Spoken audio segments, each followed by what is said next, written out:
bottles? Yeah, I think I am, but I'm not sure how much longer I'm going to do the fundraiser for. We've actually pretty much finished the fundraiser because because I did this fundraiser separately after I did my project. So I just had to make ends meet and make sure I had enough money. Okay. Well, make sure Vanya gives my address. I've told her I have a big bag of bottles for you at my house. So, and then I understand this is part of your award for your Eagle Scout. You get an award for this, right? Yeah, Eagle Scout rank, yep. Good, absolutely. Well, congratulations, and we thank you.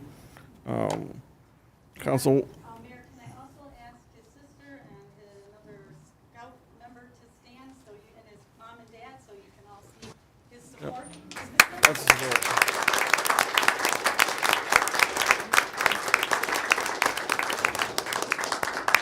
Councilwoman Sutherland. Dr. Basha, I just want to say that I had the opportunity to present the award at Vintage House to Fraser Eye Care Center for capital improvements. And being a long-term Fraser resident, my mom used to work there when I was in high school, and I've been going there for a really long time, so I've seen it come a long way. So just, thank you again so much. And it was really my honor to be able to present that award at the award ceremony. So thank you.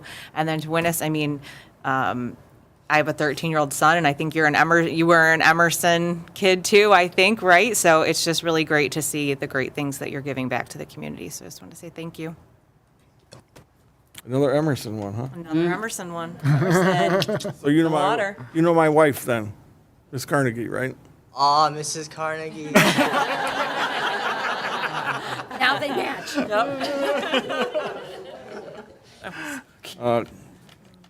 Councilman Odell. Just ditto to everything the mayor and Councilwoman Sutherland said. Mom and Dad, you should be very proud. We need more youth like this, really putting time and effort into our community. And thank you for your investment in Fraser and buying the old restaurant there and growing your business even more. And I'm glad to see it grow and appreciate your making your business here and growing it here. So just everything's great. Thank you so much for what you did and the hard work for you and your troop. And I hope it's contagious because we need more things like this. Thank you. Councilwoman Baranski. Yeah, I just wanted to first thank the Eye Care Center. It is such a pleasure to see the transformation of that entire corner. The vision you have, it's a classic beauty. It will last for years because you took the time and invested the resources. It's not fly by night. It's not trendy. It's gorgeous. It's I'm so thank you from the bottom of my heart. And I had the pleasure, I didn't know this was going on, and I was just out walking one day, and I'm like, what are all these people doing in the park? I don't want to see anyone I know, and I'm walking, and I'm seeing him like literally like doing mulch, and I'm like, oh my God, someone's just voluntarily putting mulch in. This is amazing, and just making it pretty. And then I walk around, and I'm like, he's building these beds. So after, I had no idea. So thank you, and I can attest that he did the work, and they're gorgeous. And I just walked there today, and thank you, because it just really has contributed to what the park is all about, which is community. And I think it will really help because, yeah, it was getting a little unfortunate, and what you've contributed will also be timeless and classic for the park and for the community. So both of you, the bookends of what this community is all about, the business and the youth, and why we do what we do. So thank you both. Great. Well, again, go ahead. Absolutely. I didn't do very well at pitching the art fence, so let me do that real quick for those artists. Oops, there we go. Fraser First Booster Club artist and contributing artist took on that fence by the tennis courts, and we try to always do it in conjunction with the farmers market. So there was some interest there for the public as well. And those artists have taken their time, but this year's artist, Laura Lessage, she conducted that entire project of doing dream catchers, and there was multiple contributing artists, and if you would allow me, I'm going to say their name because they deserve recognition as well. Okay, Vanya needs eyeballs. But Karen Silverthorne is one, Pam Pitts, Sue Bertolini Fox, of course, Chris Coach, I'm not sure I'm saying her name right, and Robin Quall were all participants in those dream catchers, and Laura and Mike made the great big one for the parade, which was kind of fun. So I wanted to give a nod for them as well, since they're not able to be here. But yes, thank you, Dr. Basha, for showing up. I really appreciate it. If you have anything to say about your project, please feel free. This is the time, and I will zip it. No, we love making Fraser our home. It's something we're proud of, and we hope we keep growing. Great. You're all to be commended, so we appreciate it. Thank you. Thank you.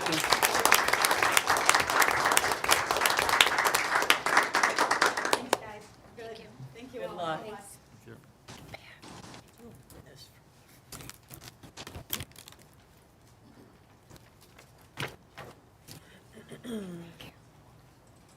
We're at item C, adoption of the 2015 International Fire Code. I believe Director and Sergeant Poole are here to make any comments on that. Jason. I mean, did you want to just go over the fire code or explain it? Did you review it and you're good to go? Not the whole or- thing. Give the abridged version, please. No, I'll be really quick. City attorney and myself sat down and went over our whole entire city fire code and got it up to the highest point that we can at this time. Put a lot of work into it. I think everything in your packet answers itself. Of course, I'll be available today and any other day to answer any questions you might have. Okay. We just want to make sure you guys had the opportunity to review it before we approved it at this point, so. We reviewed it multiple times. Great. Councilman Odell? Yeah, I'd like to make a motion to adopt the 2015 International Fire Code standards as submitted. Second. Second. A motion and a second. Any comments and questions from the audience? Back to council. I see none. All in favor? Aye. Any opposed? Motion carries. Thank you for doing that. Now, you might as well stay in for your DPS vehicles, right? So yeah, we're at item D, Department of Public Safety Vehicle Purchase Request. Right. In August, the council had already approved for the Department of Public Safety to purchase 2 new patrol vehicles. And the council approved a little over $65,000 for the purchase of these 2 cars, so 2 Explorers. So the order was placed with Ford for those 2 vehicles. And a few weeks after the order was placed, Ford contacted us and said that they're no longer manufacturing 2022 cars, and they could not honor the order that we had put in. They said they'd be happy to give us 2023 models, which was our only option with them, but the cost is about $13,000 more, so $6,500 more than what the council had approved originally for the 2022s. So we did a little more research on that. We researched alternative vehicles like a Chevy Tahoe, which was considerably more expensive, as well as researching through enterprise leasing, which was also significantly more expensive. So even though it's $13,000 more than what was previously approved, it is still the less expensive option for us. And so I'm just requesting that we can go ahead and order the 2 vehicles that were previously approved, and just the additional funding that we need to make that happen. And then, Sam, just a question. The vehicles, I understand the price has changed. Will the pricing change for all the equipment too, since it's later in the date, or you don't? Well, this is just the council actually had approved more than what the cars cost for outfitting them. And so we may have still been under that to buy the cars, but then the cost of outfitting is still there. So I just figured it would be better to ask for the additional funding on the front end to compensate for that, because I didn't want to go over on the back end when we're trying to outfit the cars. So, At this time, you're just going for the extra for the cars? correct, Okay. absolutely. Perfect. Councilwoman Baranski. I'd like to make a motion to approve the additional funding to purchase 2 2023 model Ford-year Explorers to replace the vehicles as previously motioned. He makes me Second. nervous. We have a motion and a second. Mayor Pro Tem Shore, do you have a comment? No, I went into second. So I did. Okay, you're good then? Ed walks out, everybody goes, Okay, so we have a motion and a second. Any comments and questions on the motion from the audience? Back to council? I see none. All in favor? Aye. Aye. Any opposed? Motion carries. Thanks for doing it this way. Thank you. Appreciate it. Yeah. Well, Sam. Hi, Samantha. How are you? I'm very well, thank you. This is totally off track of what we're discussing, but I notice you have a black on your badge. I do. Who are you honoring? There's a sergeant in Shelby Township who passed away on duty due to medical reasons, but it is another on-duty death of an officer, and actually his viewing is this evening. And I know several officers from our department went there to pay their respects, but thank you for asking, but yes, it's a, Well, you're welcome, and then it begs the request to be safe and take care of yourself and all the department. God bless you all. absolutely, thank you so much, I appreciate it. Mayor Pro Tem Shornack, I'm sorry. Really quick. I just want to tell you, and I'm not positive it was because I didn't get to see his name tag really quick, but I think it was Parole Officer Jake Ways. I think his last name is. That's how it's, yes? Huh? Yeah. Anyway, so he was out for trick or treating with the kids, and they loved him. He was passing out the little glow sticks? Yeah, the glow. Yeah, and at least in my neighborhood, he was in there. And I'm telling you, it couldn't have. Kids were going, "Where is he? Where is he? Where is it?" They were chasing him down the block for these. So I just have to tell you, I thought that was awesome. I thought it was fabulous. I don't know if you guys decided all to do it together, or and everybody was in different areas, or if he just did it on his own. But I just want to tell you, it was a phenomenal hit in my neighborhood. They were super happy. Well, thank you, So, I'll pass that on, I appreciate it. Yeah, we really We have- appreciated him We being have there. Sergeant Steve Paul in our neighborhood. Yeah, I'm telling you, it was a hit. The kids were looking for the cops. Like, Same in our neighborhood. That's what we want, right? I know, exactly. that's It what was we quite want. funny, but I was like, yeah, he's down there, over there. Aw. Thank you. Glow sticks are a treat. Yeah, they Who doesn't want a glow stick, right? I'm telling you. But I just want to thank you guys for doing that, because I think that was a fabulous outreach to the community, and I think it went over very, very well. Perfect, thank you. Thank you. Thank you. Thank you. Item E, road funding.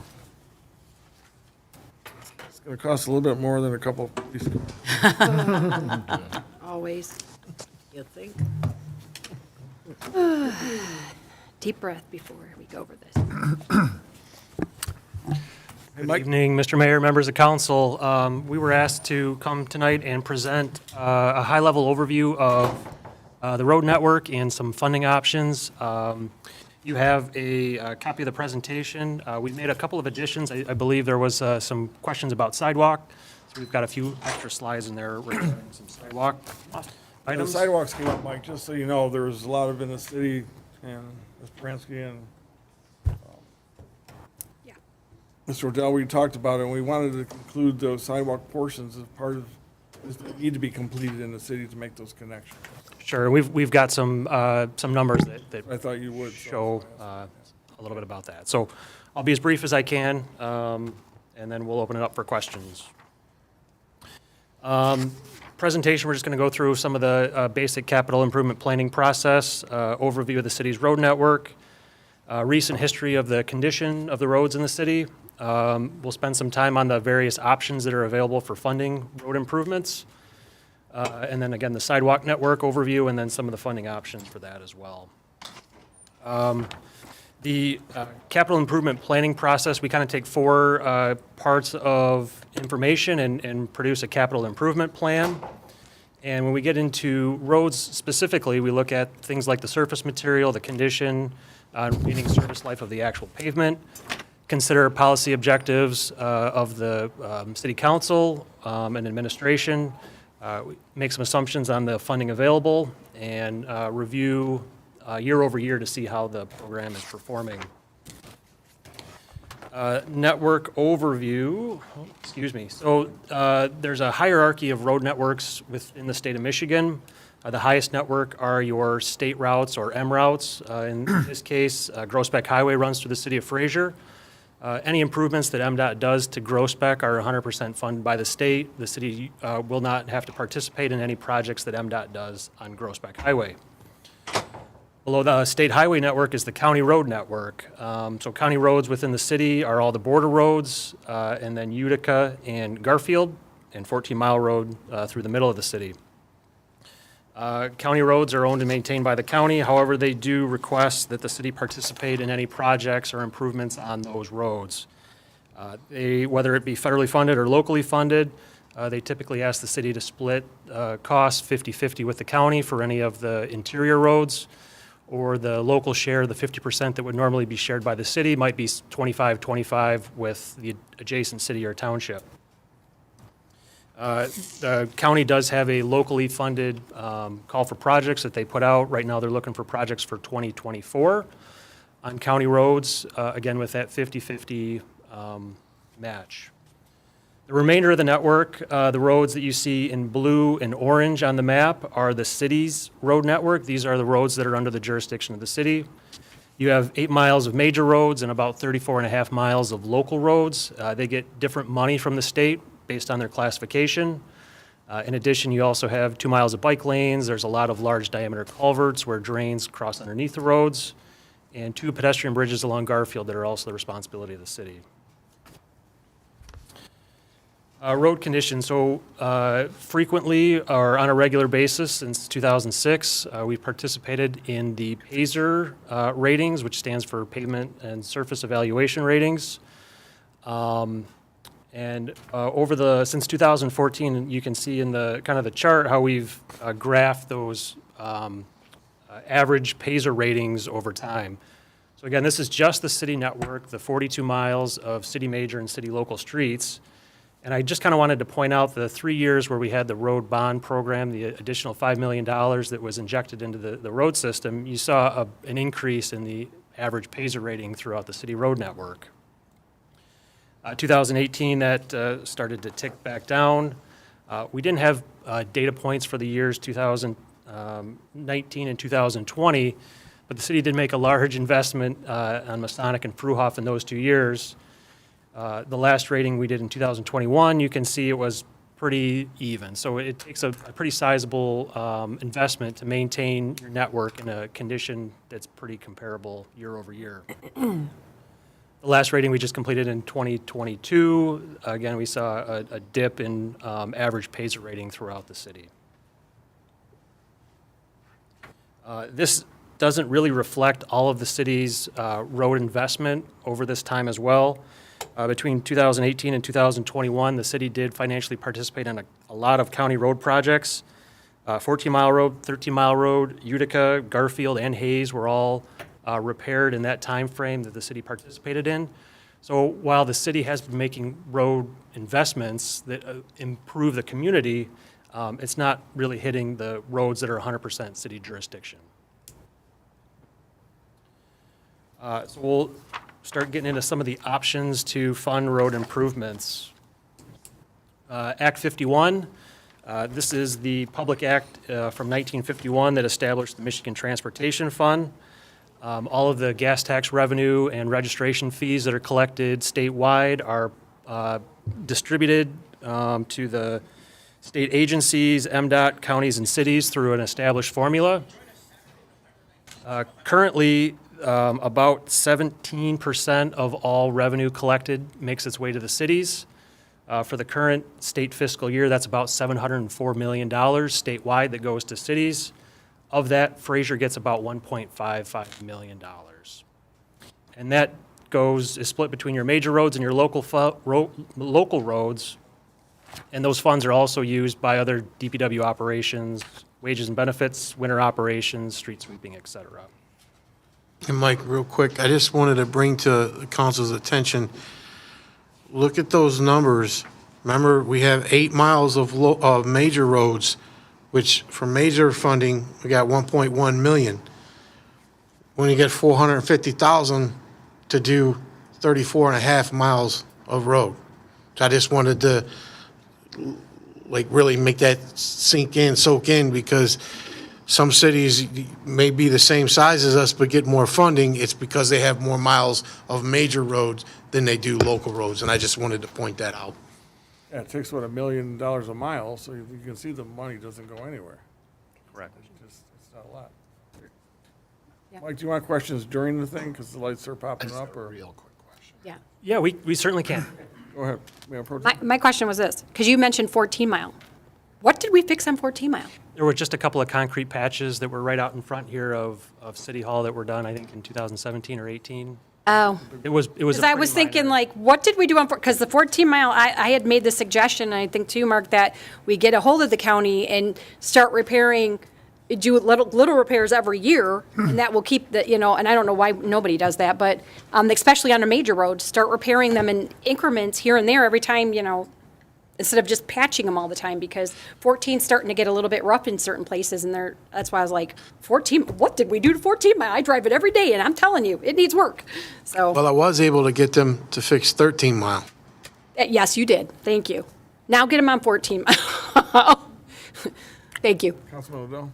I just got a real quick question. So, major versus local road fund, is major, like, should be self-explanatory, but is it county roads? Is it state roads that has to be allotted for, or Yeah, I'll move it around a little bit? Yeah, go back to the map with your road network overview. All of the roads in orange are your major roads. So, for instance, Klein, Fruhoff, French Creek, certainly Masonic, but then you've got Eveningside or Beacon Lane are considered major roads. Those are usually your. They're not the mile roads, they're just more heavily traveled community roads. Okay, I just want clarification. And they're major roads because the materials that make up the road are a lot more extensive. You typically have, 9-10 inch concrete as opposed to 8 inches of concrete. Just because the amount of travel on them and all. Are you sure they use that on French Creek? Because that does not hold up well. There's actually 10 inches in French Creek. I think you guys should have tested that a couple times. I don't even live over there, but I think so. The next, I guess, funding pool that I'll talk about is federal funding. We've all heard about how much federal money has been injected into the system with the Infrastructure Investment and Jobs Act. There's trillions of dollars that have gone into the system. Again, this goes into formulas that's distributed to the states, and generally the surface transportation program that we're all accustomed to when we talk about federal aid, it has to be spent on the federal aid road network, which is slightly different than the city's major road network. These are even higher classification roadways. So there's 3 roads under city jurisdiction that are eligible for federal aid.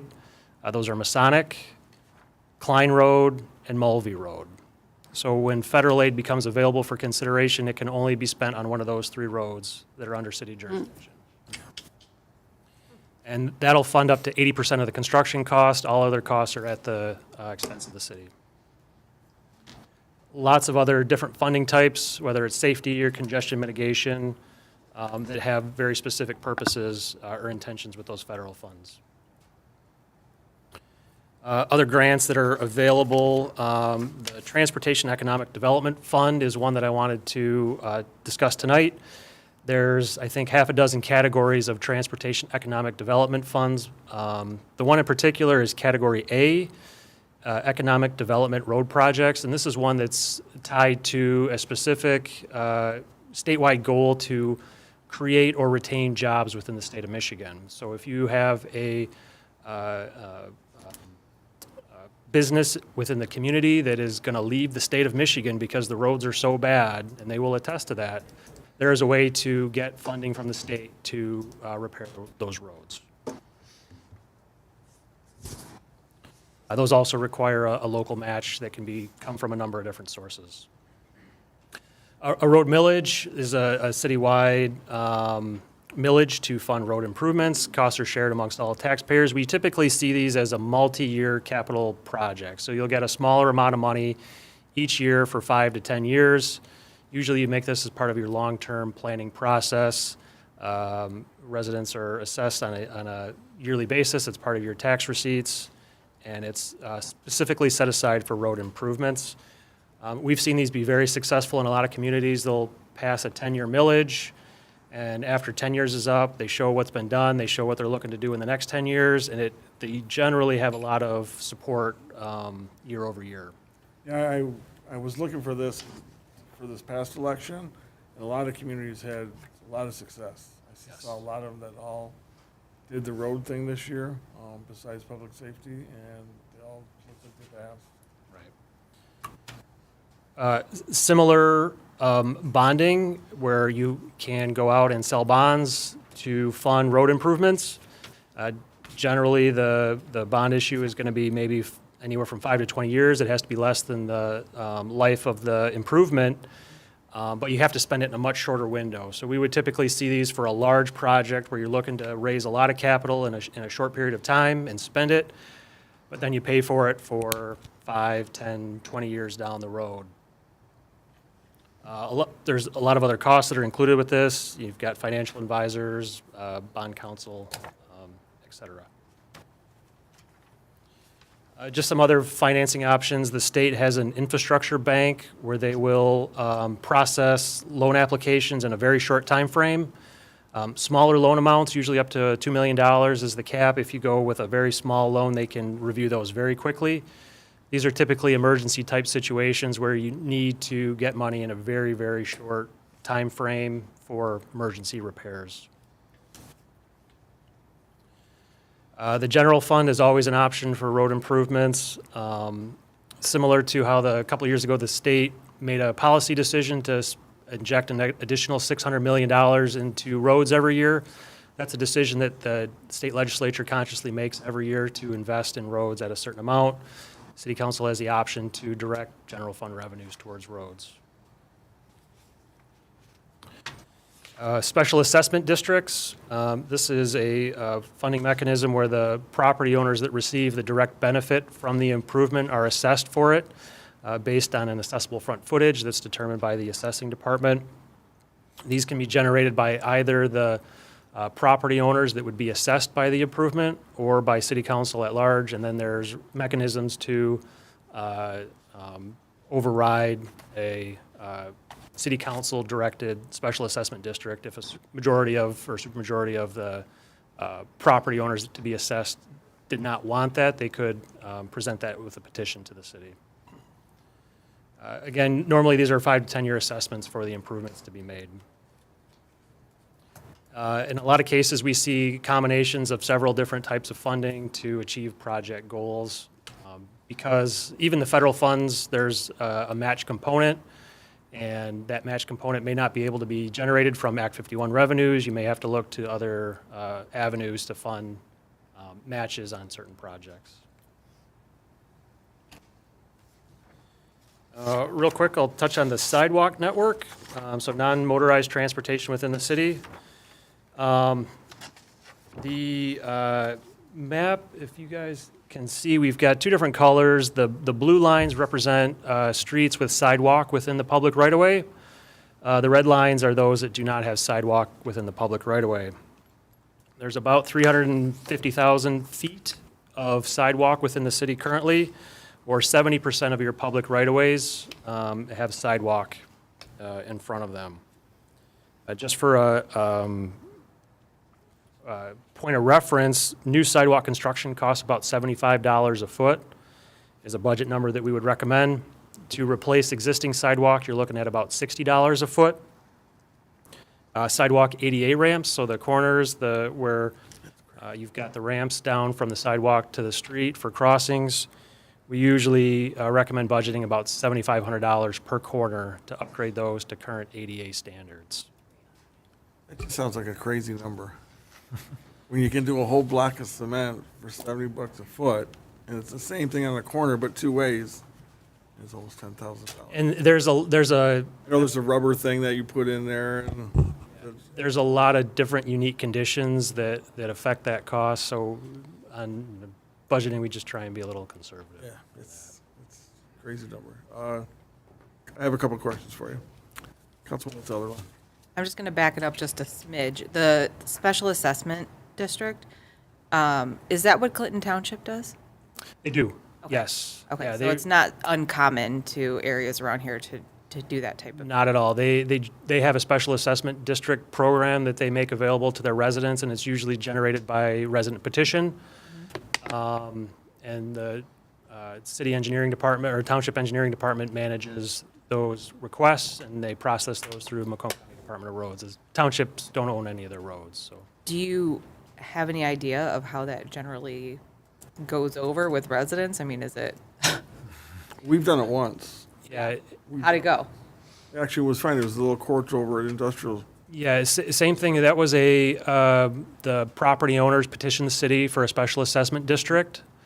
In that case, you know, the property owners themselves are requesting it. The particular court was, all the frontage was owned by the same individual, so it was really a slam dunk. Okay. The other way, it's a petition that's circulated, and they need 50% plus one of the property owners to agree to the assessment, and then it can be passed by the city. Okay, thank you. Councilwoman Baranski. Just with regard to the sidewalk ramps, so the ADA is requiring each sidewalk that's new to have those?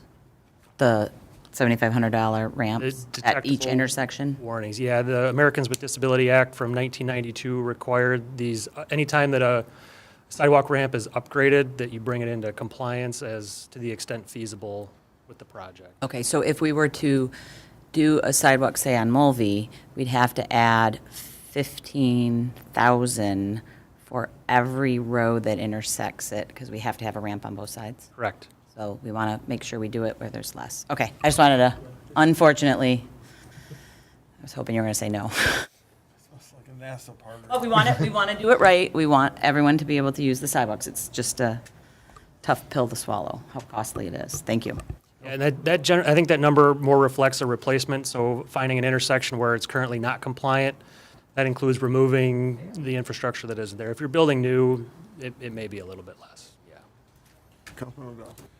Just a quick question. The infrastructure bill that was recently passed, you said those numbers are baked into the formulas. Have those formulas been updated yet, or is it like to be determined? Like, is there a bump coming up, or is it already figured in what you? No, those are going to go to federal aid eligible roads. There's a lot of, probably every week we see a new program that comes out where they're trying to spend this money based on the policy objectives of the current administration, whether it's demonstration projects for emerging technologies that we looked at, or bridge projects that, you know, we've looked at all of these, and we try and find ways to make these federal dollars applicable to anything in Fraser. And a lot of their, the way that the bills are written, they're so specific that it's just hard to find projects that, you know, we want to just rebuild the road, and there just really isn't ways to spend a lot of that money. Councilwoman Colca. Thanks, Mayor. I just wanted to ask you about the sidewalk, the square footage of what we need to fill in to make it a walkable city. Okay, perfect. So it's missing. 156,000. Is it? It's 156,000 square feet. This presumes that you would want sidewalks through the entire industrial district. You've got 3 miles of roads there where there's very minimal sidewalks. So again, a policy decision, do you want sidewalks through there? There's Do we know how many of the ADA ramp upgrades we would have, like, projected? I do not, but I could look at that. Do you have, like, I mean, I would assume it's every intersection. Pretty much every intersection would need upgrades. We did spend some community development block grant funds probably 3 or 4 years ago to do a number of intersections on Eveningside and Breezeway and make those ADA ramp upgrades. I think we did 8 intersections for $130,000 or something like that. So it's one of the numbers that we use for. You mentioned earlier that Mulvey is one of the federal funding streets.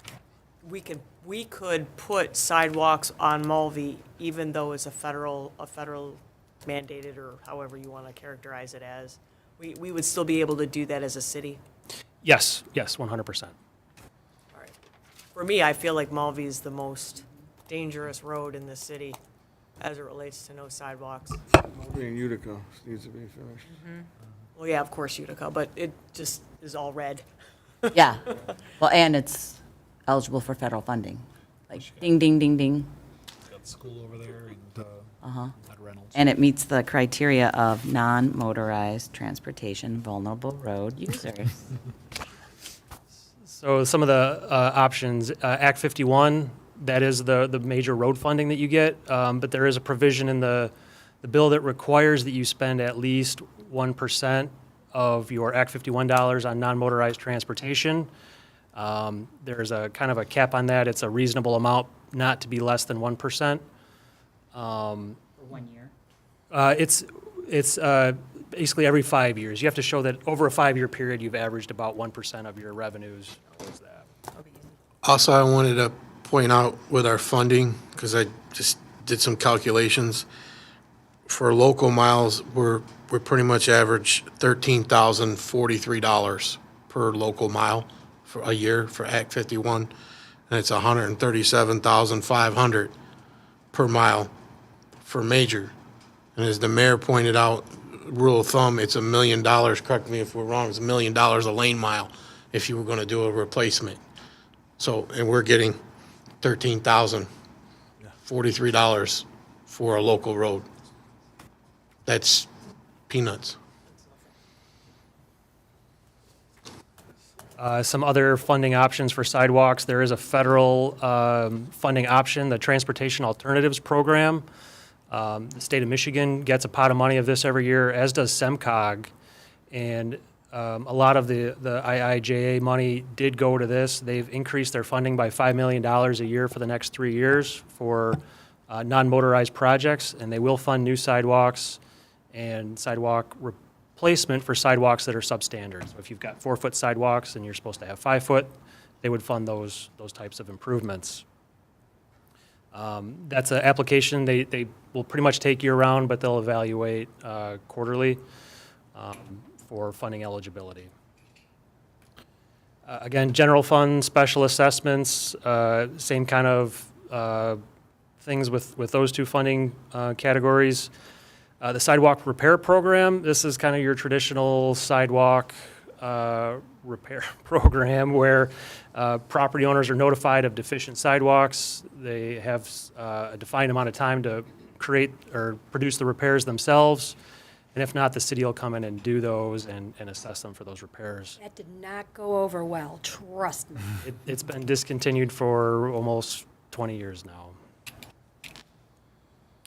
And as I mentioned previously, the Community Development Block Grant can fund ADA improvements citywide.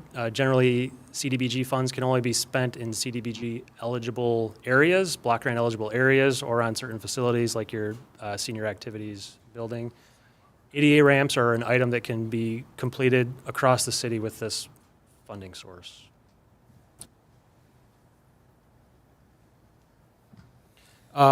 That kind of wraps it up.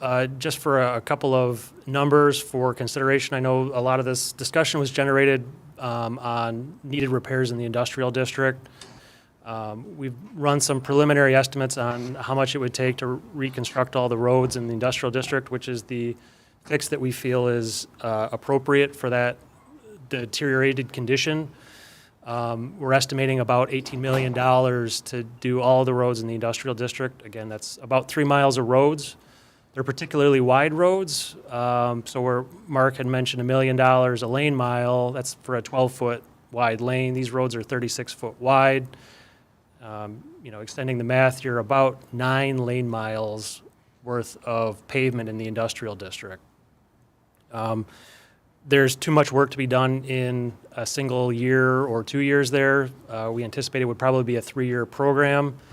And based on current inflationary pressures in the market, we've anticipated just 5% a year inflation on that. So the number that we've been kind of communicating is $18 million to do all the roads in that district, and that's based on a 2027 projection. So to do the roads now would be less, and as we've talked about, we anticipate some inflationary pressures over the next few years to continue, and there's a lot to be determined for the cost of those roads. Just throwing a number out there, to do the whole city with the repairs that would be necessary on every street, you're probably north of $125 million. We have been getting a lot of positive feedback, though, for the spray patching that was done in the industrial district. And our complaints on request tracker, I don't want to say non-existent, but they have drastically reduced. I've got more positive calls than negative calls, so, but we know it's not going to last. No, Let's no, wait we till know it's spring not. and see what the. After the first couple of snowfalls and the plows go through,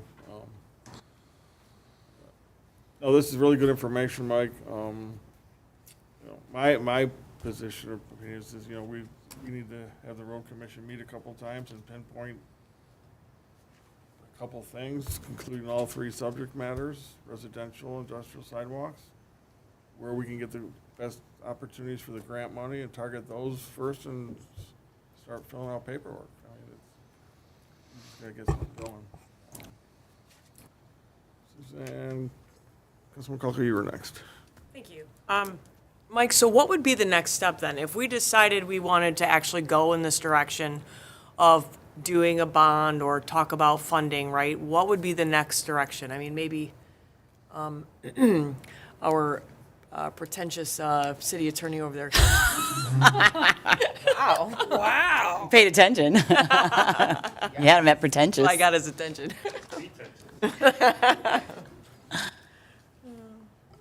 Ms. Cook, your question was going in the I don't, next like, steps? what's the next step? Like, in terms of, like, should we talk about, like, what we'd like to do as a council? Should we, you know, I mean, because I have some ideas, right? And so, I mean, I just don't know, like, what the next step is. We can talk about it till we're blue in the face, but I'd like to try to see about, you know, moving in the next step, right? So, So the next step would be for the council or to determine the method of funding that is going to be utilized. That's your next step, is how you going to fund this. sure. Once you figure out how you're going to fund it, then this guy can go nuts. Sure. But we got to determine, Well, how are you gonna fund it, but what are you gonna, you know, fund? There's no way we can fund $125 million for the city at one point. oh, I'm sorry, I was referring to the industrial district. No, but I was referring to all three. We want Okay. to target, or at least my position is to try to knock off a couple of these things. Spread based the on wealth. Yeah. Money available, you know, you may have to bond some of it for industrial, you may want to do grants for the sidewalks, and you may want to we can do multiple, you know, trails to go there, so. I guess what I would like to see is if we decided to do, let's just say, a $25 million bond, okay? Just putting it out there, $25 million bond. And we talked to the industrial park about what percentage of that they would want to, you know, take on. And then what the percentage would be for the residents. I want to know, like, how the trickle-down effect comes. Like, what is each resident looking at spending? Because that's really what I mean, that's the bottom line, right? So if we're going to, I know we had a road millage. Is it 2020 that it expired, a road bond? That expired? 2017. according to- Was it 2017? Oh, that long ago. It was in this packet. No, I saw it on there, but I didn't think that was the same thing. But, so something like, you know, comparable to that, because, I mean, I don't know what that equates to. I mean, that's a lot of money, $25 million. I don't know what the trickle down, you know, over, 10 years or 5 years, or what those figures look like. Because obviously I don't want the residents to, you know, be paying $600-700, you know, every year in taxes for this, you know, because it's, you know, $25 million or whatever. I just need some proposals, because I don't know what this looks like in any capacity. So, I don't know who would be in the best position. Does anyone have access, Mike, to the ones? The last bond issue I recall was a $5 million bond. It was paid back over 5 years. We did the work over 3, was where it was. So I think it was passed or voted on in 2014. Work started in 15, went through 16 and 17, and I think there were 2 additional years beyond that where no work was done, but the remaining balance was paid on that issue. What was the mills at, 1.8 or something, or? Yeah, I don't recall what the exact millage was on it. 1.8? Yeah. Okay. All right. And that was, I'm sorry, one more time, 5 years for how It much? was 5 years, $5 million. 5 million. It ended up being $5 million and some, remainder, but. Okay. Councilwoman Baranski. So I don't want to have another meeting and don't want to push it off and don't want to, this has been going on. Last time, what was it before projection? It was $12 million last time not this council, but council contemplated this. And now we're talking $18 million. And it's very clear it has to be done. No one wants to pay for it, no one wants more taxes, but it has to be done. And I think we all can agree with that. It is a matter of what we can do to get the most bang for our buck to make it enticing for everyone. What people think is, oh, I don't want to pay, it's the industrial sub, not realizing that they are what percent of our tax base? Half of our taxes come from the industrial sub. So they fund our police, they fund our libraries, they fund everything the same as we fund. They also employ our residents. They also provide services for us. And they also paid for part of the past road bond and pay taxes into the roads every year. So part of the reason that we wanted to have this was we wanted to hear how to fund it and what residents thought. So I'm going to make a motion, and there's going to be changes, and I don't know if this is what you need, but I want to put some parameters on it, because my thought is to create a bond for, and I'm going to pick 25 million. And the purpose of it is to do the industrial sub, and then also have funding for sidewalk replacement. And I guess the question is how much to do the sidewalks, not counting the industrial sub? Just, because can you do that math real quick? Sorry. I agree, industrial doesn't need the sidewalk. They don't need sidewalks. Yeah, the 30% minus the industrial that isn't, just to give you a parameter. It's going to get massaged down, it's going to get changed, but I'm trying to give direction so that we can then, in a month or two, have bond council here saying, okay, and we can then tell the residents, this is getting done in the next 18 months to 3 years, as opposed to next time we have availability for a meeting and elections come and go. If And we're going to cover all three residential. yeah, no, 100%, yeah. That's why a higher rate, so because if you're talking 18 million and that was on the high end, that's the best news you just gave us. 18 million stinks, but that's 18 million in 2027 dollars. So it's not going to be 18 if we do it now. And if the sidewalks are, 9. I was hoping you were going to say 5. Okay, but even if we did half the sidewalks, or even if we did Mulvey, but can we simultaneous, and I know I'll get to the motion in a second, can we simultaneous, don't write it all down. Because while we're doing the bond, we can also apply for federal funds, right? So just because we bond for it, we could then use the bond money if we get the federal funds for the sidewalk on Mulvey, that's a federally eligible road, then we could do a different road or a different project, right? Okay. So, with the intent being to do the entire industrial sub, do a significant portion of sidewalk replacement, as well as miscellaneous side roads, if we have money, with a special assessment that has an apportionment 65% to the business, 35% to be divided between contributions from the city through our road funds and allocation of our monies over the next couple of years, and then a special assessment to the residents of some percent? Does that the shell that we then would have to fill in?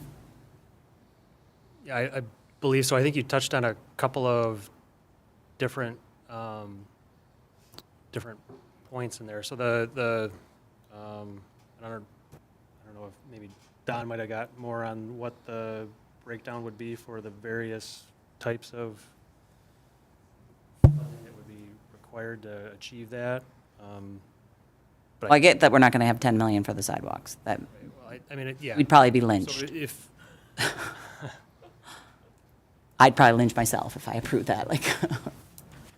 But I guess I'm trying to figure out, like, if, it might be a couple motions, but if we did the motion that said we're gonna bond, okay, right, that gives you what you need. And the purpose of the bond is to do the industrial sub and sidewalks and miscellaneous road projects, right? Does that give you what you need? that would, I think, give, city administration direction to begin the process to sell bonds for road improvements. And then, do we also then now have to discuss how we're gonna fund the bonds up front? Is that a conversation that we should be having also as we're debating this? Anyone? In other words, special assessment, how we wanna pay back the bonds. I think you discussed money until you get an actual cost from the engineering of. Well, if we're going to, no, because we're going to bond $25 million or 10 million or whatever the number You have to is. say where you're putting it. Right. Okay, let's then just say 18 million. Let's just.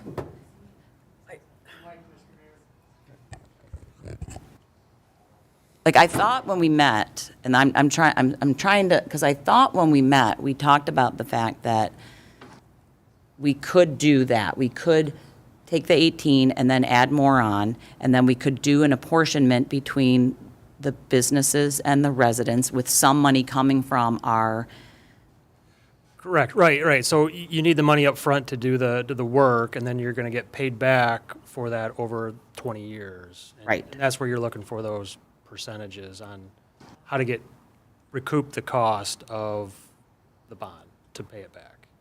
right. Right. So what do you need from us today to get that project going? And I'm not saying I have I need 5 or 4 people, but what do we need so that it's not a meeting, but it's action?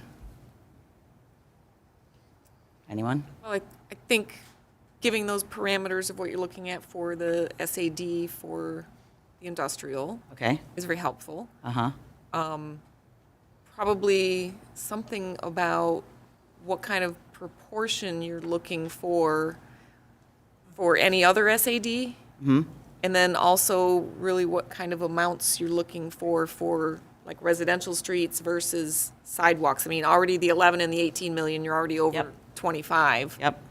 And I don't necessarily know if we would do all of the roads in the industrial as part of this package or not. Is it your recommendation that we do all of them? They all need it. Yeah. Okay, so So, Those would be things and that then would be anything we did today isn't set in stone, because is it the same as when we were talking about the libraries? Until we actually approve the sale of the bonds, we can tweak and modify. Is that correct? I believe so. I would defer to, yeah, we'd have to put together a package of what Yep. we're planning on doing, what our financing is going to be, where are we anticipating that we're going to get grants to pay for a portion of this? Right. What's our total costs? Right, Or what's the shared cost with any type of SAD? right. Okay. So then, Trickle down to what the residents are going to pay and what. And it would probably just be like X miles of sidewalk and X miles of streets. Yep, And perfect. to be determined, whatever streets they are at a later date. Yeah. could you tell me how much to do, Mulvey? There's a theme, but you know what? I go on that road randomly, and all I read on Facebook is how dangerous it is, and it is, and it's a cross through of our city. It makes sense. you talking from 14 Mile Road all the way to Yep, Garfield? whole thing. I should have sent you these ahead of time. I'm sorry. I'm going to make some assumptions. It's about 1.5 miles to 1.75 miles.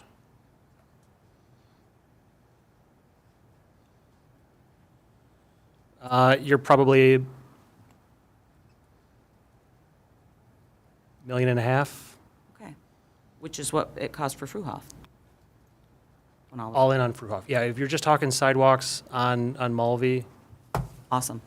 Okay, so If we're looking at 18 million as the estimate for the industrial, whatever that remainder is, what portion would you like to see for sidewalks versus residential roads? That's Right. probably a number that would be helpful to us. okay, so my thought is that a $25 million bond, 18 to the industrial, and the balance split between sidewalks and roads.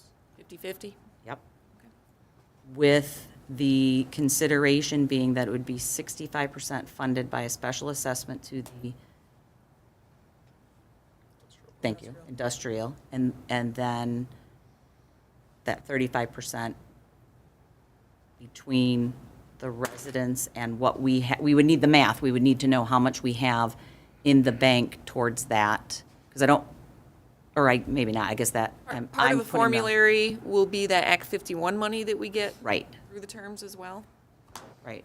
So, because some of the bond, we would actually, I guess, fund up front. I don't know how that works. And then that X number for roads and sidewalks, getting grants will help drive that number up. Right. Because the more grant money we get, the more roads we can do, and because it'll pay for the sidewalks. Does that make sense? And now I want to hear your thoughts, but. Yeah, there's a lot of thoughts up here. No, but that's the point is like, let's go, like, and maybe I'm wrong, maybe everyone wants No, I to just think talk that- about it we're all more, trying but to- I'm we're all done trying to talking do- about it. Yeah, we're all trying to do that. We'll also be able to give you options for like terms for that 25 million. Here's what it looks like over, 5 years. Here's what Yep. it looks like Oh, over 10 years. yeah, and my assumption was a 10-year, because I believe what you had indicated, Mr. Mayor, was that the businesses were more inclined to have a shorter term?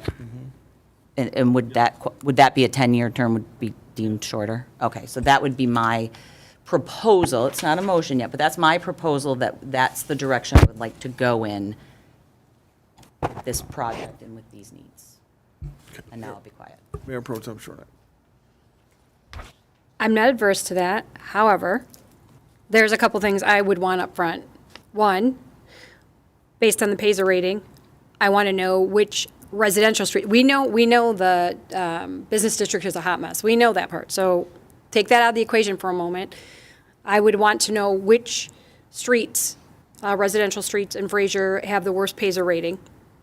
And then and then the cost of that, and then we would have to put them in some kind of order, of course, from worst, on down. And then when it comes to the sidewalks, definitely every neighborhood needs repairs. I can't even tell you, it's dangerous walking at night in my neighborhood because there are so many lifts from trees. I know you love trees, Mark, but some of those trees really need to come down because they keep causing the lift.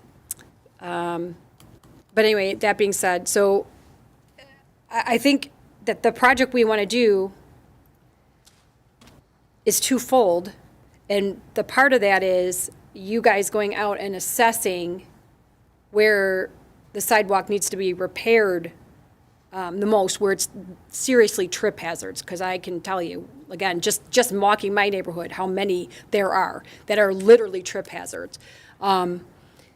And then, obviously, I'm fine with Mulvey because I guess there are a lot of people that like to walk around there. So I get it, and that's perfectly fine, too. But I just really think we need to do this very logically as far as the residential streets and sidewalks. And so then we need to put those in an order and then come up with a price for the, worst to best and then go from there. Because I think, every resident in every neighborhood is going to want their neighborhood done, something done in their neighborhood. Everything's about tangible things. That's why I was so glad we could do all the parks, because everybody got a piece of the pie. So I just believe that if we're going to do this and get support behind it, we need to divvy up the pie throughout the whole city. But by worst, but I'm saying if we have No, I get you, and I don't mean to cut you off, but a Worst to contractor can't go do that road, and then that road, and then that road in a cost-effective manner. I understand, but still, So if we're it's using gonna the be- Paisley rating, Right. we need to take that into account. I Oh, mean, 100%, I am with you 100%. Yes, I'm just saying, we because- can't do this street in your sub and this street in my sub. Right, and my sub because- doesn't need any streets, No, just no, the no, sidewalk parts. that was just- And the sidewalk, I know, but I get this, but the sidewalks are crappy in everybody's neighborhood pretty much. I was more focused on getting sidewalks where there weren't any. So I was going to make the comment that that would be where you would want to spend your money on the sidewalks, is where there are no sidewalks and where you have to make the corners ADA conformable. Because what you're describing is part of a sidewalk repair program. That's different than, Well, he said replace or add, and I get that, but there's a lot of places we need to add it, for sure. Yeah, right, but when you deal with sidewalks that are jacked up from tree roots and stuff like that, that's part of a repair program as a part of a replacement program. Replacement is where we go in and make the corners ADA compliant. We go in and we install new sidewalks where there are any so the streets are connected. When you get to repair programs, that's the responsibility of the homeowner, so the city wouldn't have to fund that. That goes back, that's right in our ordinance. That goes right back on the homeowner. So the homeowner would be responsible for replacing those. So we wouldn't want to take the money to spend on those sidewalks when we need to take that money and make what we have ADA compliant, or where there are none, to make the city a walkable city. And I understand that too, but at the same time, the trees that are quote unquote the city's responsibility are the trees that are heaving up these sidewalks. And if we're not willing to cut them down so that once they replace it, they don't have to replace it every 5 years. If it were me, I would not be okay with that. I mean, luckily my tree, the only hazard of my tree is the god-awful leaves, but it's not pulling up my sidewalk. But I know the neighbors around the block, since I've been in that house, they have replaced that sidewalk at least 3 times because of that tree. And yet we don't cut it down because we think it's a great tree. Well, yeah, it's a great tree, but if it keeps causing them to have to replace it, that's all I'm saying. But that's off subject. We'll talk about that at a different time. My point is still the same. When it comes to the roads that we want to repair throughout the city, the sidewalks are the sidewalks. But if we're going to replace the roads, any of the roads, we definitely have to do it by, I think, by the Fraser rating. I think that's the only fair way to do it, because I've had residents tell me how Grove is god-awful. And I'm like, listen, I don't disagree with you, but where does it sit on the Fraser rating? I mean, honestly, I would be, if I was a resident in French Creek, like you, I would be having a fit. I drive down that street and I'm getting like, yeah, it's just ridiculous. It's horrible. And that's at least a mile. So that's at least $1 million just to replace that street alone, not even the off branches.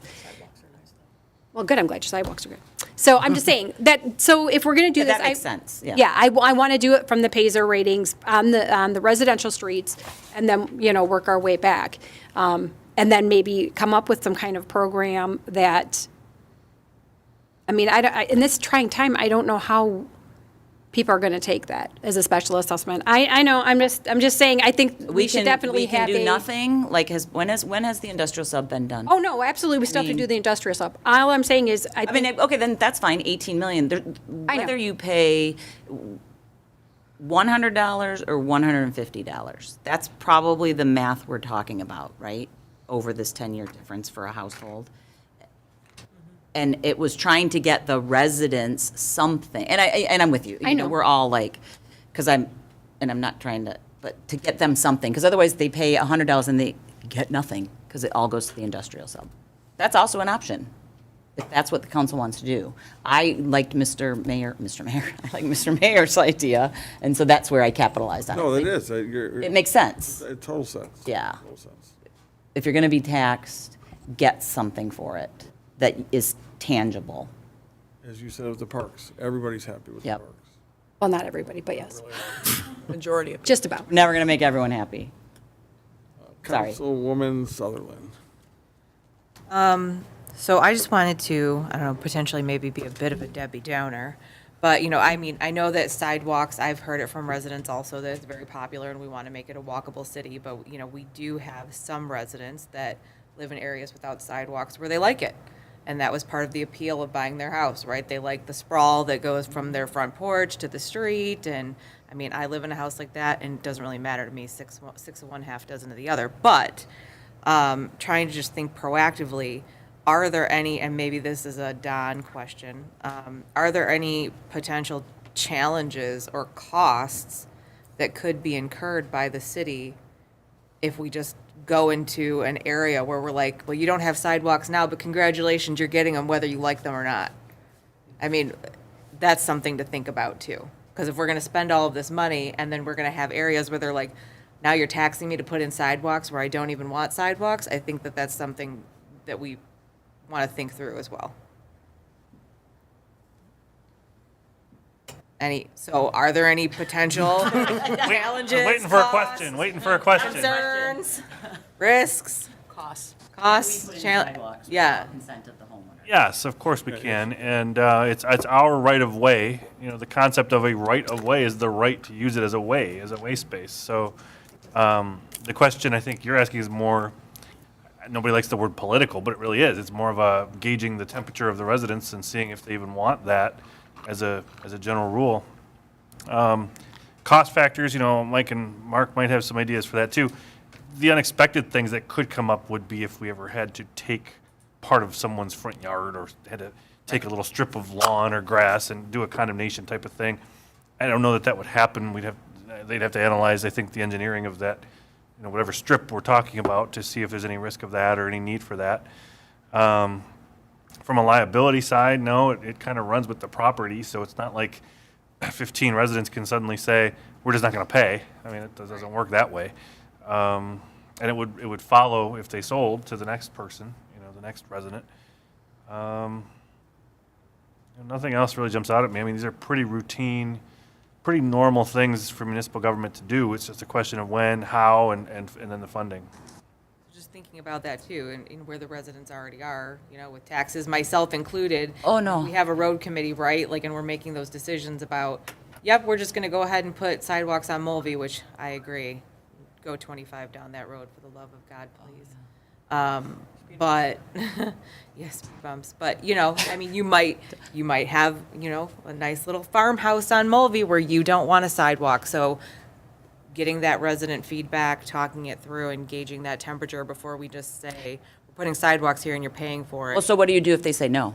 So what do we do as, not to be like, You don't stop the project. so. I mean, don't necessarily stop the Right. project, but I think that, getting the residents' input, right? It's their money. Right, It's which their is home. part of the reason this was on here, and part of the reason we're having the conversation, because whatever we decide today isn't set in stone. Right. It's the conversation, and hopefully we will hear from people. But the one thing I was gonna say, because it's 9 million to do all the sidewalks, so we're not doing your street. It's not happening. It's not a thoroughfare. Yeah. In my head, I'm not gonna vote for that. That doesn't make sense. Right. In my head, you're doing the streets we can get the money back from. So if there's any area on Masonic that doesn't have a sidewalk, if there's any area on Klein that doesn't have a sidewalk, because then, right, you're maximizing. And I'm just bringing it up as a general concern. No, I'm with you. Proactively. So That's why it's I'm not having like, this conversation Didn't you guys here. think about Yep. X, Y, and Z? Yes, we thought about it. Yeah. However, No, and that's why I wanted to have it Majority rules. here, because we I don't know if I- had the conversation outside of the purview, the three of us, and that's why we're having this conversation, All the because. neighbors on the street wanted, except for two. Guess who's going to win? Yeah, it's scary to see people going to Myers on bikes and walking on a roadway to go to Meyer. I take my son to the middle school every day, and Mulvey is. Councilman Kolka. Thank you, Mayor. Mike, what is typically the longevity of a road? Usually, a new concrete road, we would anticipate 25 to 30-year life out of that. And what that means is you're going to get 25 or 30 years before you're going to have to do some heavy rehabilitation to that road. Presuming that you complete the routine maintenance as you should, joint sealing, sweeping, cleaning out the catch basins, making sure the drainage functions and things like that. Generally, within 25 years, you would expect to do some rehabilitation on that road. So the way I see this is I agree that we need to go through the PACER. That changes every year though, right? So we could agree as a council to set aside the $18 million for the industrial park.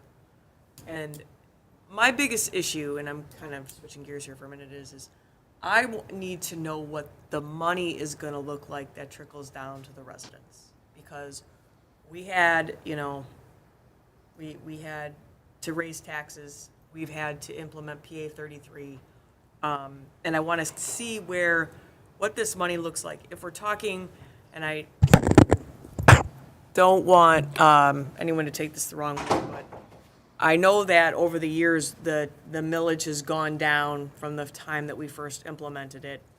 And the road bond from 2017 has now gone away. And then there was another one too for the building. So there is some wiggle room here with regard to a different pot to put the money in so we can make capital improvements going forward.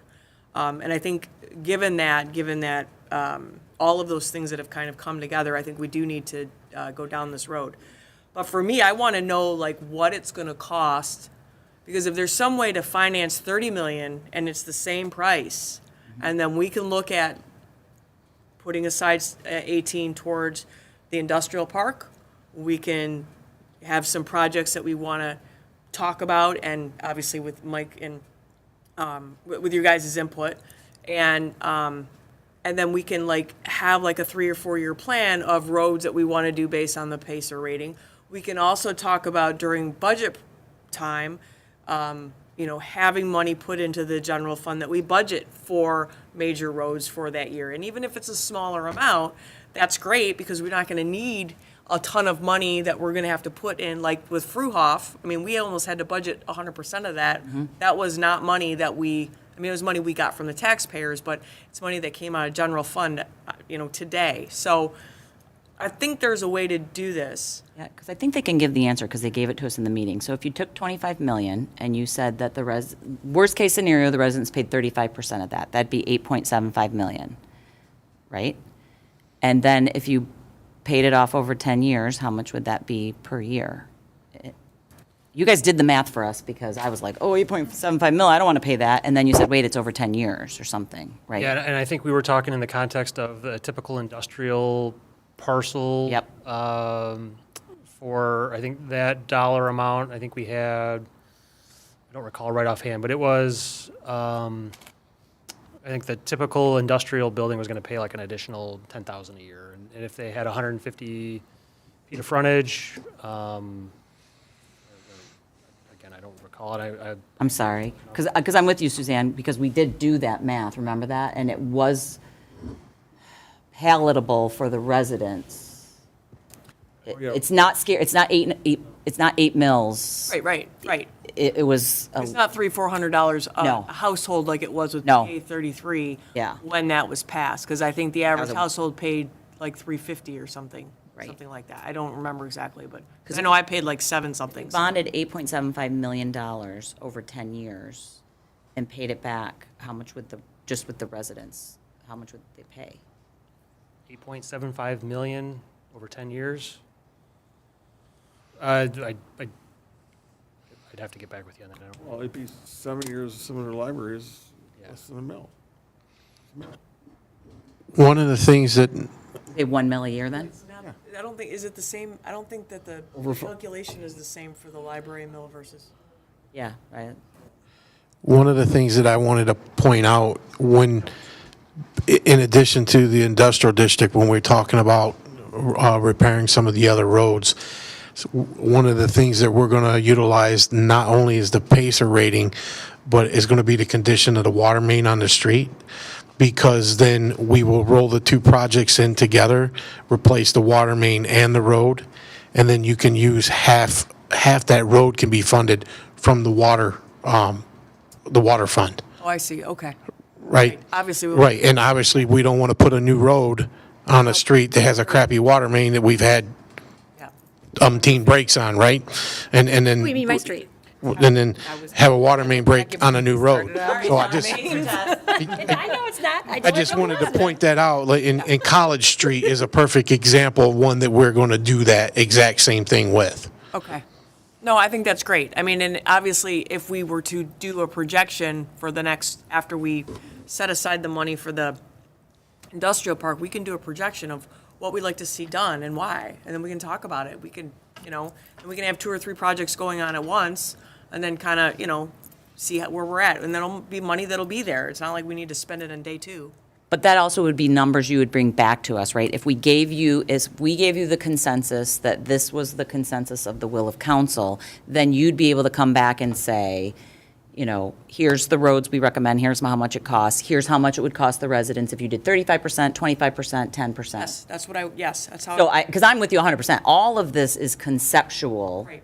but it's purposefully structured to ensure that they have direction, so we're not next fall saying, what are we going to do in the industrial sub? No, I agree with you. Yeah. I mean, this was something we started last year. Yeah. Well, you guys started it way. longer Actually, ago. before last year, because we were talking about it before the election, because I remember having several conversations about this. Yeah, but having this, yeah, it started, but we did do the PIVs, we did Freehoff, we've done Utica. So it's been very productive to get projects going. Right, because it was before you had your surgery. Yeah. I remember that now. That was a year ago.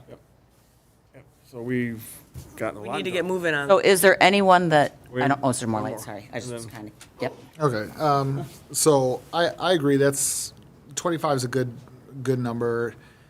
18 pretty much is gonna be paid back with a special assessment. My main concern is, not so much how much goes to sidewalks and roads, because I think we can come to an agreement over that over time, but paying it back. Okay, so if we say we need 9 million from the residents to cover a bond, to cover the other road part, how are we gonna pay for that? So, do we have to issue a bond? Does the voters have to decide on a bond? Can council just raise the taxes that mill unilaterally, or does it need to go before the people? Well, you're, Like, because how are we gonna get a bond if we don't have a way to pay it back? Are we putting you follow what I'm saying?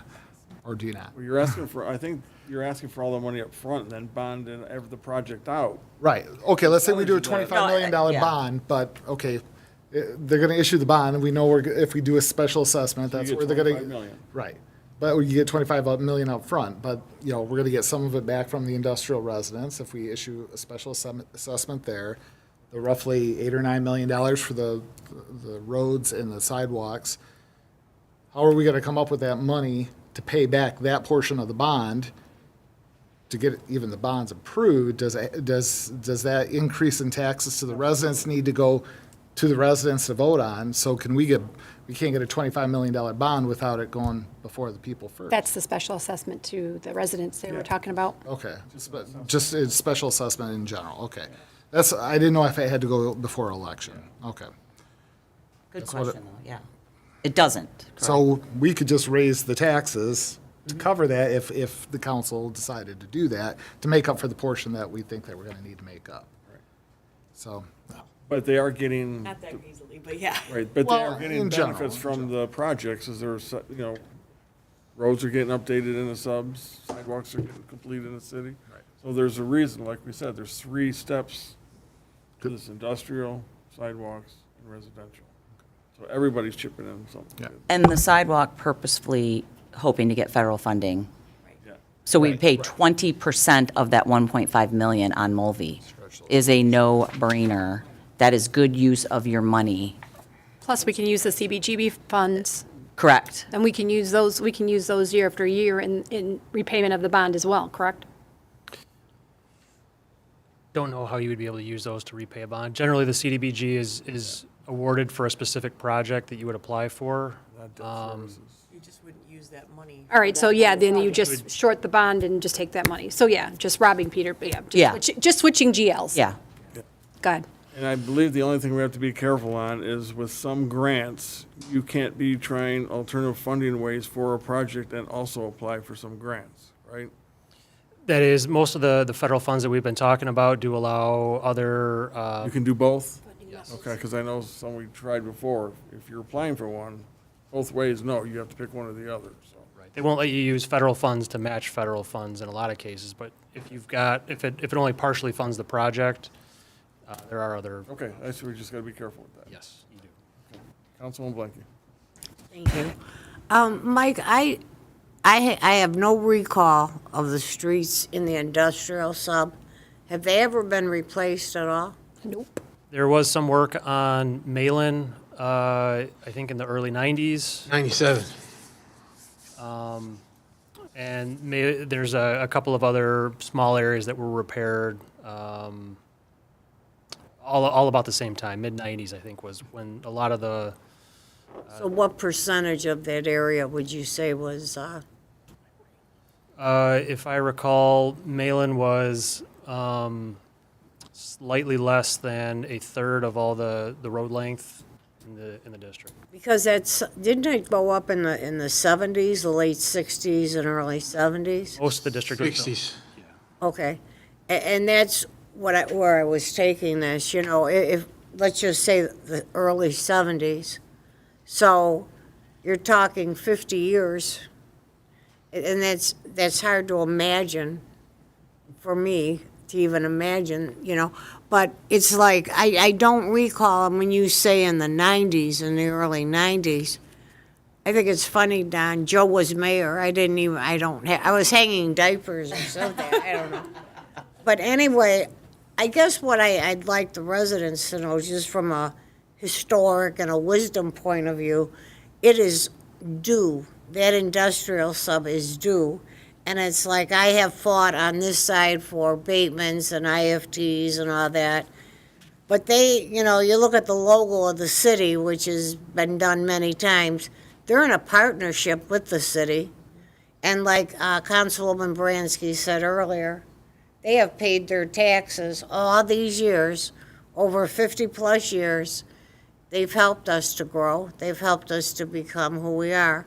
What I like about the whole proposal is, even though, you know, what I say is true, what Councilwoman Shornack said relative to the residential streets, I think that's very important, you know, to let the residents know that there is, you know, some kind of a check the box, so that with such a huge bond, that everyone across the board is somewhat satisfied. We're not going to, obviously, we know that.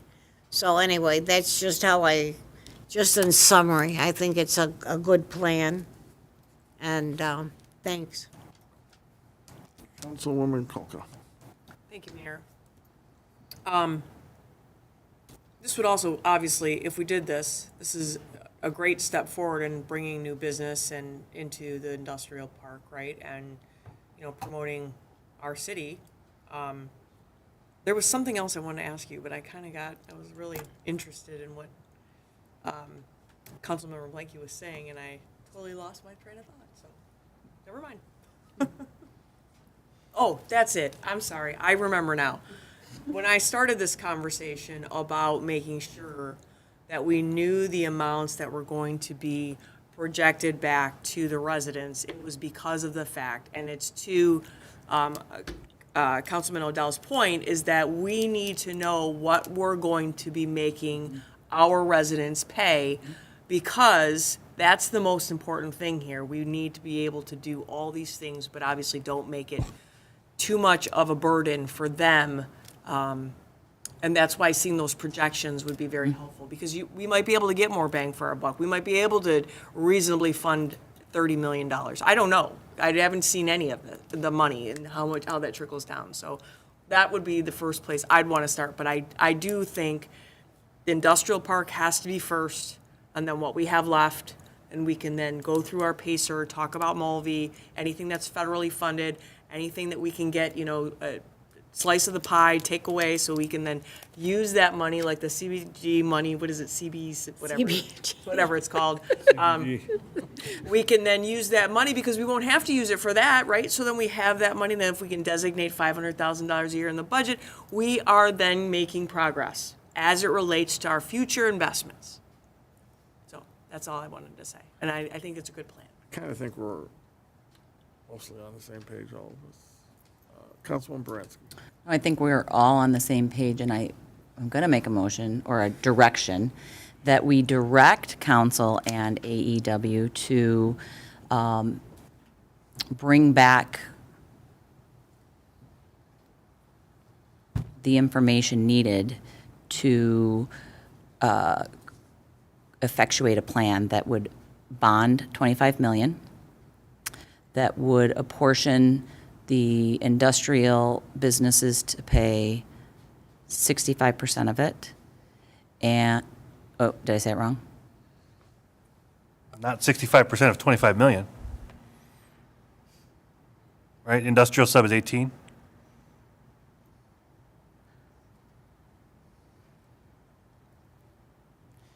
I was trying to do easy math. What's the number, Don? I was trying to do easy math. I'm going to leave easy math for right now. I'm just going to say 65%, because that's the devil in the details of whether they do 65% of the whole thing or just their share. But because they are part of the community, I think it would be of the whole thing, possibly. And we'd need to see the math. So the difference between 65 of this versus 65 of 18 or 65 of 25. But I'm going to keep it simple and have options. So 65%, 35% but this is why we need information. How much money do we have that we could reduce the 35% from the residents? Because we have money in the bank, right, to pay for some of this project. So we want the data points. And then we also want information about what roads of that money we would use. And I also want to direct that you start the process for pursuing federal funds where appropriate within this project. So sidewalks, surface streets for the balance of the amount after 18 to be divided evenly. But the expectation being that the focus for the sidewalks would be funds we could get back from the federal government, so that really, it's not really 50-50, it's probably more like 1/3 sidewalks, 2/3 of that 9 million to the roads. And post haste with the information coming back to us, which means Can I make ASAP. your suggestion? Yeah, absolutely. And I know how you guys, you particular, like other options. Why don't you look at 25 million and 30 million just to see the difference between the two? Sure, yeah, from a financing standpoint, that's good, yeah. Because that, That's great. for I got no a dollar problem. more, you Yeah. might be able to get a lot more for your. I think, I like that. So, yes, so options up to 35 million, or 30 million, look at, Keep raising it. Keep talking, we'll be at 50. oh my, no, I can't even believe like Barry's $30 over here like- million dollars. Yeah, I would amend it to include that. And then I guess the last point that I did forget, which is what that means if the residents paid the 35% or the 20, you know what I mean? The breakdown, so that we would have all of that. How many mills per year does it mean if 35% of that 25 or 30 million is paid by the residents, or more likely, For 10 years. over 10 years, but more likely, it's going to be something less than 35%. Then you can jockey those numbers after you have it. You can Correct. decide which way you want to go with it. Right, because that allows us then to say, oh, heck to the no to the sidewalks or to this. I like this, I don't like that. And so that's my motion. I'll second. Can you repeat it again? Yep. The motion in essence is give us everything we just asked for over the last hour with lots were of taking good notes. options so that we can make an informed decision and get these roads done and get these projects going before my term is up. I really wanted to say before January, but I'm not going to kill you guys. But you know, With as much things as we have accomplished in the last 4 years, I'm sure it won't be an issue. no, yeah. Okay, we have direction and/or a motion, so we'll go ahead and vote on it anyway. Any comments and questions from the audience? Anybody in TV land? No. All in favor? Aye. Any opposed? Motion carries, direction carries. Thank you, Mike. Scott, get it done for us? I know Mike will. Appreciate it. A big project, an exciting one. It's fun. Overdue. Do you guys need a break, 5-minute break, or? All right, we'll go ahead and take a 5-minute break. Mark's like, oh, really? Let me just get my stuff done. No, just go ahead and take a break now. Be back a quarter after we'll start. I have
Okay, I'd like to call the meeting back to order at 8:20.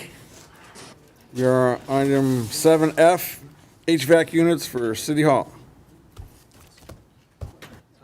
Thank you. On Wednesday, October 5th, we received 3 bids for Part 2 of the HVAC project here at City Hall. If you'll recall, back in July, we had 1 bid, and we elected to pull part of the scope apart and award work for the controls work here at City Hall. We felt it was imperative to rebid the actual rooftop unit portion of that project. This time, we did get 3 bids for the work. The low bidder being Tech Mechanical LLC. They are substantially lower than the other 2 bidders. We interviewed them on 2 occasions. They did a follow-up walk with at the site and still feel very comfortable with their number. We feel it's an excellent number. They're a qualified contractor. And this would include replacing all 5 rooftop units at City Hall, one of which is currently working at less than 100% capacity due to some issues. So it is time for all these units to be replaced. And we would like to request that council consider an award to Tech Mechanical for $376,226.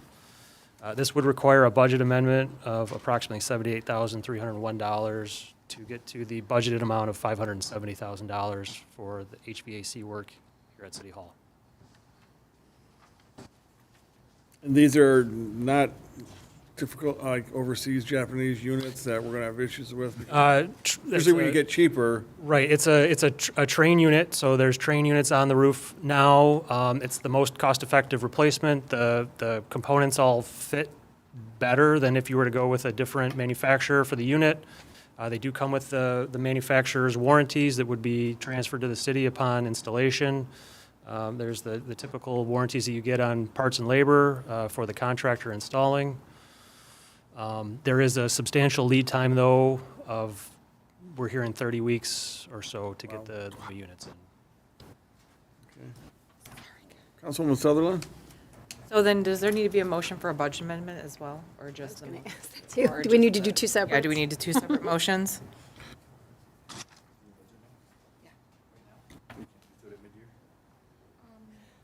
Thank you. We can just do the budget amendments at the next meeting. We've already got several that we've prepared, so we can do it at the next meeting. Okay, so then I'd like to make a motion to award a contract for the City Hall HVAC upgrades RTU replacement to Tech Mechanical LLC in the amount of $376,226. Second. We have a motion and a second. Councilman Odell? Just a quick question. So when we were originally looking at this back in January, February time of this year, the whole project cost for the engineering, because I know we had to come back and add the engineering in, that wasn't included in the original proposal. So did you say it's going to be under 570 for everything, or you need? In addition to that, yeah, the total project cost is going to be $648,301. If this contract is approved by council, that would be the controls, the HVAC, and the AE. That's it. So even though we're approving just the units, That's where you need the budget amendment eventually to cover the overall cost that we Correct. already approved. Okay, but all in $648,301. There's no other cost beyond that for the HVAC. At this time, right, there aren't any contingencies in that, so if there are things that come up, we would bring those back to council. Okay. I just wanted to get the scope of the whole picture because I thought, oh, wow, we're getting a really good price for this whole thing, but that's not the whole. It looks like. So, so I just wanted to verify that. Okay, thank you. We have a motion and a second. Any comments or questions on the motion from the audience? Back to council, any? I see none. All in favor? Aye. Any opposed? Motion carries. Thank you.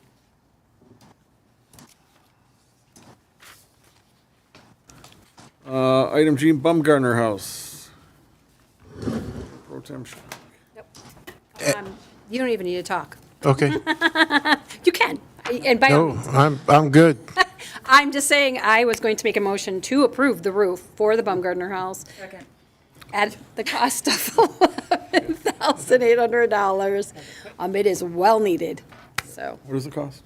Oh, I'm sorry. Well, no, yeah, 11,000, Oh, no, I'm sorry, $11,375 plus the wood, the cost of wood. So, Wait, wasn't that the one that was already done? no, not the roof. It's, No, that was the, so the cost of the roof is 10.8, and then I estimate probably another 1,000 for rotted wood, okay, because, so the 11.8 was right. Okay, again, that's, the rotted wood is just an estimate, don't know until they do the tear off. you're right. So approximately $11,800. Yeah. No, I was talking about, it was the barn. This is It the was the actual barn. Yes. That was it, it was the Yes, barn. it was the Okay. barn. This Okay. is the house. Got it, thank you. Councilman Odell. If I recall right, the Baumgartner House already raised these funds through fundraising, correct, over time? I thought Not all of 14 it, grand, but not all of majority. it, but the majority of it, right? They have a large amount raised. Okay, because I How think much was it originally we then? were talking around, I don't know what the current, excuse me, the current balance is in that. Yeah, it's But I mean, most a of it's been significant amount that they have raised. Exactly, so, yeah, I have no problem with that. It has to be done. I think originally they were thinking around 14 grand a year ago, so Yeah. 100% behind that, so. Councilwoman Baranski. I'll just be the lawyer for a second, because you can't do approximately on a motion. The not to exceed. Not to Yeah. exceed. Okay, so how about a not to exceed 12,000, because I don't know what wood costs are. I'll second that motion. Is that good? I would say not to exceed 14, just to be safe. Yeah, that. Okay, then I amend my motion to not exceed $14,000 for the roof at the Baumgartner House. We're not going to spend it then if We're we not- don't need to, though, right? Yeah, they won't spend it. That's what you get into. You just don't know until you get up there for the wood. All right, I'll because second it. They won't, and they won't. They're very, okay. That's a They're, good point, because wood is like. wood is very ridiculous. expensive Yeah. right now. Plywood sheets would probably be the biggest cost. add. Yeah, yeah. So not to exceed 14,000. Are you seconding it? I did. She did. Motion in a second. Okay. I just pretended the quotes would be more accurate then. Well, they can't, Mike, until they get up and top there to find out what the roof's gonna be. Like, what wood is rotted. I know, but you can come. It's Well, cost they- plus materials, that makes sense. Well, they give you in the estimate, they give you a cost of per foot of what it is for the wood, but you don't know how much wood needs to be replaced until you do the tear off of the shingles. No way to see it. No, I get it, I understand it. Because you gotta replace the rotten wood. Correct. Just don't make them aware of that. So we have a motion and a second. Any comments or questions on the motion? Back to council. All in favor? Aye. Any opposed? Motion carries. Thank you. Thank you. Thank you.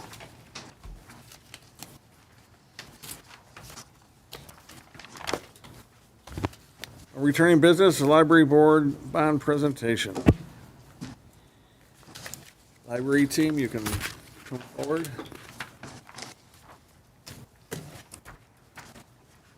Pull up a couple more chairs if you need it, or Yeah, well, we're going to have a few people talking, so we'll cycle through. Whoops. so everyone just identify themselves for the record, please. Sure. My name's Kyle Burley. I'm the treasurer of Fraser Public Library. We're here today with the presentation just to kind of give you more information about what we're asking for. Before we get to the official presentation, I just want to be able to go through kind of the story of how we got here, right? So in summer of 2021, we took an official survey of Fraser residents just to kind of see what kind of services they wanted, any kind of feedback from how the library was doing, and just to kind of get more of an understanding of the community. What came back was a few things that we saw as kind of a red flag, right? 79% of people thought the public study rooms were an important part of the library. 71% of survey respondents thought that a public meeting room was important. And those two right off the bat, we can't really do with the library's current size. So there was a couple other things, programming is a big part of the library. Database access was a big one. When we got those survey results back, we kind of looked at what we could achieve in the building and with the money we have, and we decided it's probably time to ask the city for an upgrade for the library. Between those things that we would like to provide for the city and the the lack of parking space, current storage space, and a smaller building, we aren't able to be able to provide those services. So we asked the community for a mill.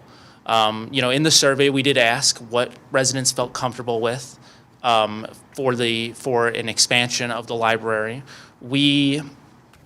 It came back as a yes, so we went for it. We, as the library, did as much as we could, within legal bounds, as library and board members of what we can do to promote. But it went through, right? The reason we did a mill instead of a bond is because of that programming. If we were to ask for a bond for a building, that would not allow us to be able to use money for programming. And we also wanted to see outside of a survey what voters would be willing to support financially for a bond or for a building upgrade. And the answer was 1 mil. And so when we did the estimates, that's how we got our 7 million, and that kind of showed us what we're working with. After it was official, right, we did more due diligence, right? It's not just the PNC Bank. We tried a couple other areas. So there was an old restaurant building next to Warfield. It was already purchased. The strip mall on the northeast corner of Utica and Masonic is, there's still parking issues there, and there's business owners there that we're not really interested in having them move. And then there's a for sale building in Groesbeck that is right south of the Kmart there, that is not ideal for what we're asking for, and the space doesn't really work. So, and the only other building that is as potential is the PNC Bank building, right? It's got more parking for our larger events. I mean, for example, like we had the trunk or treat. We had over, 838 people confirmed. Yeah, but we only had 12 trunk or treater, 13 actual vehicles. In the parking lot can't hold much more. So, and then of course, providing more services providing more services that we can't do. The meeting rooms, the programming. We don't have a lot of outdoor space. We'd like to do more outdoor activities, especially in the summer. And it's a landmark building right downtown Fraser. So, and it's kind of a shame to see that building not being used. And we think it's a good idea to be able to have the library at such a high traffic area in the city. We think it's good to promote for the library and to kind of keep it downtown. So outside of that, that's kind of how we got here today. We are, at this point, we're asking for a bond to do this project. So Steve and Aaron are going to come more talk about the project.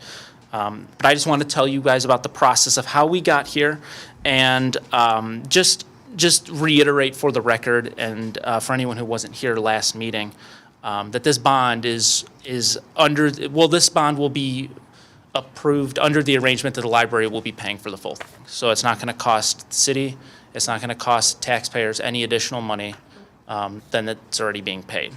And it's all covered, all our repayment would be covered by the millage that was passed by the voters.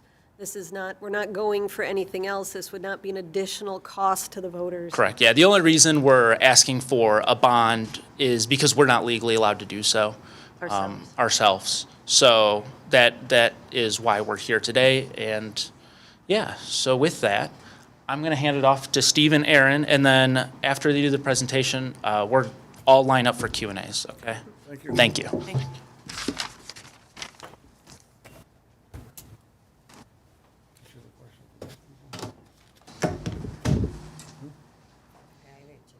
Go ahead. Yeah, go ahead.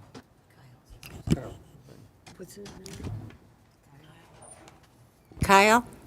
Carl, we do have one question for you. You gotta come to the microphone. You mentioned that the process for the whole thing started in the summer of 2021. Correct, yeah. So this Okay. was like right after COVID hit, and then, well, it's not right after COVID hit, but after we got, by quote unquote, back to normal, that's when we did the survey. And then you said 79% of the survey or 71% Yeah, of yeah. the survey, you needed a room and, you know, what That was just things they thought were important to have in our library. what survey? Was it online or No, something? so we did a survey by Steve Mitchell, or Mitchell Inc. It's an official surveyor. It was done via landline and cell phone calls. So we had, they called about 11, what was it, 11? We got about, yeah, we got about 250 respondents, and the way that the guy said after the survey was statistically based on the responses that was very unlikely to be way off. Okay, so you're saying that they chose 250, I'm assuming Well, residents? they called more people. They got 200 respondents. Yeah, but they called, can you hear me? Sorry. Yes, go ahead. They called more than that because sometimes they call and say, are you willing to take a survey for whatever? And people say, no, I don't have time. And then they hang up and then they call somebody else. But these are all people that live in Fraser, and it was all confirmed and done. We have all the records of the survey, so. Okay, no, okay, I'm, just a question, you know, to go with the explanation. But then you said, you know, you looked at other buildings and the ones you described, I know well, and most of us know well. And then you said, so you know, the only one kind of left was PNC, you know, that struck your needs in the center of town. And then you said, and I quote, and then it was official. What was official? The millage passing. Oh. Once the city or the voters had approved the millage, we kind of understood that this is not conceptual anymore. This is something we want to proceed with. And that's what I meant by like official, right? Okay, so then within the millage, just so I'm clear, there wasn't anything obviously about a directive with PNC or purchasing or anything? Correct, yeah, Correct? It was just like a normal library millage that we've passed forever and a day? For 20 years, but it's an operating fund. Right, that, well, Correct, yeah. standard operating Yes, procedure correct. millage. Okay, I was curious what survey you took and how you got Oh, yeah, to yeah. the official point of it all. Thank you. Yeah, no problem. Good evening, Mr. Mayor, City Council. Thanks for having us tonight. My name is Aaron Phillips. I'm with McCarthy and Smith. We are a construction management firm out of Farmington, just down the road. And let Steve introduce himself. Yeah, greetings, good evening to each of the members of council. We're really happy and excited to be here. We're very excited about this project, and I'll get into why later. But I just want to thank you for your time. Looks like you've got a long agenda still in front of you. My name is Steve Schneeman. I'm an architect with MCD Architects. We specialize in public library work for over 50 years. And so we're very thrilled to be helping guide the Fraser Public Library through this process. So we do have a document that we want to walk through with you this evening. It kind of picks up, I guess, where board member Burley left off in the fall of last year. So about a year ago, we were contacted by the director and Lorena wanted to start doing some due diligence, asking some of these questions and getting some professional insight. So the document, as you can see, was put together actually, 2 days ago, and a year and 2 days ago. And we started looking at what we could do with the existing facility, which Kyle alluded to some of the challenges there, as well as looking at the building just down the street, the PNC Bank building. So we did an analysis, I'd say a conceptual, high-level analysis of each of the buildings to try and determine what the needs and opportunities for each of those might be, which resulted in this document. And then more recently, we've actually starting to get into some of the nuts and bolts of the PNC Bank to really understand what that building is opportunities are for the library, and we actually have a kind of a concept plan that we'd like to show as well this evening. So with that, I'm going to let Aaron go ahead and Sure. start talking about this conceptual project So, package. thanks, Steve. So I do want to Could you check your cable one more time? Sure. I know it's up there, but what has to happen, it has to go back to the computer in the back room.